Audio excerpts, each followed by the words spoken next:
IVF అంటే in vitro fertilisation, అంటే బయట మనము ఈ గుడ్డుని బయటకు తీసుకుంటాం, అట్లనే హస్బెండ్ నుంచి వీర్యకణాలు తీసుకుంటాం, ఒక్కొక్క గుడ్డులోకి ఒక్కొక్క వీర్యకణం పెడతాం అనమాట. దాన్ని ఇన్ విట్రో ఫర్టిలైజేషన్ అంటే బయట మనం ఎగ్గులోకి కణం పెడుతున్నాం. బైపాస్ చేస్తున్నాం, ఏంటి ట్యూబ్ బైపాస్ చేస్తున్నాము. వీర్యకణాలు తక్కువ ఉంటే ఉన్న కణాలతోనే మనం చేయొచ్చు. కొన్నిసార్లు వీర్యకణాలు కదలిక తక్కువ వచ్చి ఇక్కడ వరకు చేరలేకపోవచ్చు, కదలిక తక్కువ ఉన్న వాటిని తీసుకోవచ్చు. అట్లా కొంతమందికి ట్యూబ్ బ్లాక్ ఉంటుంది, సో ఎగ్ స్పర్మ్ కలుసుకోలేకపోవచ్చు. అట్లా బ్లాక్ ఉన్న వాళ్ళకి ఓవర్కమ్ అవుతుంది. ఎగ్స్ కొంతమందికి తక్కువ ఉంటాయి, వాళ్ళకి ఓవర్కమ్. అసలు వాళ్ళ ప్రాబ్లమ్స్ ఉన్న వాటిలన్నీ చూసుకొని బయటనే బేబీ తయారు చేస్తాం. దాన్ని ఇన్విట్రో ఫర్టిలైజేషన్ అంటాం. తయారు చేసిన బేబీని తిరిగి గర్భాశయంలో పెడతాం.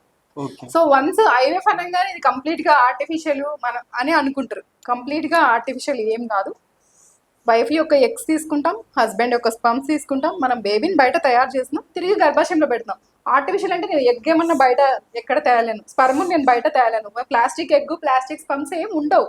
మీ నుంచే తీసుకుంటాం, మీ నుంచే బేబీ తయారైనది. మీ తయారైన బేబీ లోపల తయారవడానికి కష్టం ఉంది కాబట్టి we are helping to the couple.